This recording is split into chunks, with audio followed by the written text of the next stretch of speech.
Today's a good day. It shows how federalism in this country can work when provinces and the federal government work together on issues that matter and of concern to Canadians. We don't always come to Ottawa and get exactly what we want, but we felt heard today, and we came away with a lot of what we were looking for.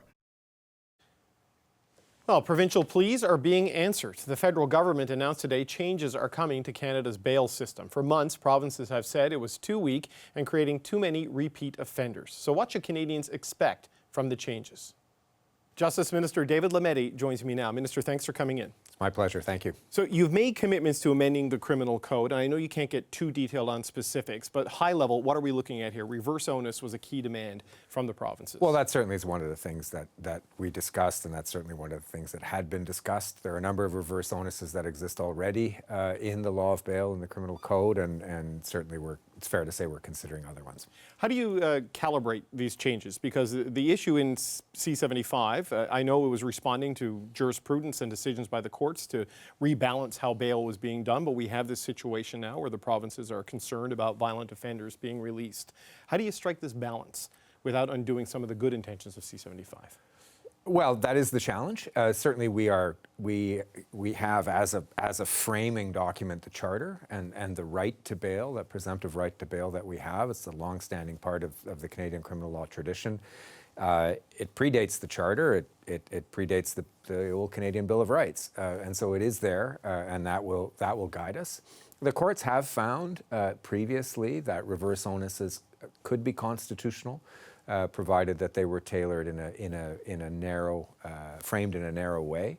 And so that's one of the things certainly we'll take on board. But we do recognize this message has come loud and clear from provincial ministers of justice and public security ministers, but also from the provincial premiers to the Prime Minister, that Canadians in many places across Canada feel unsafe, and we have an obligation as ministers of justice to deal with that sense or feeling of insecurity. So the reverse onus is that provisions you will be considering. How narrow will they be? Are we looking at specific offenses? Are we looking at specific offenses with weapons, specific types of weapons? Because I know bear spray and knives have been mentioned by some of the provinces as a concern. Where are you going to go with this? Well, we have stated publicly, the Premier stated publicly there, and the Justice Ministers have stated publicly that their concern is with repeat violent offenders and certain offenses that are committed with weapons, such as guns, but also with knives and in certain contexts with bear spray. So Kelvin Gertson and Bronwyn Eyre mentioned those two specific issues in an interview here last night. What's the plan for attacking that? Are we going to look at bear spray and knives on the same level as a firearm, or is it a different classification? Where does it fit in? Well, we'll have to, the devil will be in the details, but the idea is that when something is used as a weapon, bear spray generally isn't used as a weapon. It's used by hikers to protect themselves from bears, but it can be used as a weapon in certain contexts. It has been used as a weapon in certain contexts, and when it's used as a weapon, it ought to be treated as a weapon. So how quickly do we intend to see action on this? Is this something you need consultation on, or is this something you simply go into a drafting process within the department to amend the criminal code? Well, let me dial it back to last October when we had a provincial, territorial, federal justice ministers meeting and public security ministers meeting in Dartmouth. Last October, when the issue first came up, we targeted our deputy ministers to begin looking at it. They met roughly a dozen times and began developing ideas together. So we've got a pretty good set of proposals and research ideas and implementation ideas to start with. That continued through our discussion today. So I think we can move relatively quickly. Of course, it has to go through the usual parliamentary processes and cabinet processes, and I intend to do that. But I think that we've got a good basis from which to start.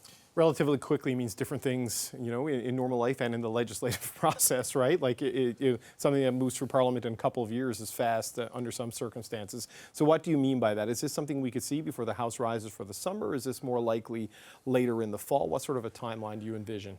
Well, I've committed to doing it as soon as possible, in effect, and I'm hoping I can get it done. hopefully before the House rises in June, but certainly within this session. It's rare to see such unanimity on an issue, right? It's demands for more healthcare funding and bail reform have been the two big galvanizing forces at the provincial level over the past little while. What was the mood inside the room today as you sat down with your provincial counterparts in terms of dealing with this issue going forward? I mean, have you moved past sort of the tension that was there earlier this year or last fall? I'm not going to admit there was tension there last fall, but I would say there was a real positive feeling in the room that both federal, provincial, well, all of federal, provincial, and territorial justice ministers, public safety ministers, were clear that we were there to solve common problems and that we had to work together to attack the feeling of insecurity that a number of Canadians had. And so it was quite positive. I think we all came willing to work based on the work that had been done by our deputy ministers and officials over the past number of months. But also there was a willingness to compromise and trust each other. So I think it was overwhelmingly positive, and I think we're moving forward in a positive way. Where is Alberta with this now? We saw a statement from their Justice Minister yesterday saying C-75 just needs to be completely repealed. That's sort of the position they've held. Yeah. Have they signed on to this consensus? They've signed on to the communique. We just did a press conference, and the Justice Minister of Alberta was there. Okay, so what's the next step on this then, Minister? Like, when will we know? I know you hope to have it done by June. What signals should we look for, whether or not that's possible? Well, there will be more ongoing discussions, but I would say, as in all cases, keep your eye on the notice paper. Okay, David Lametti, thanks for coming in. Thank you.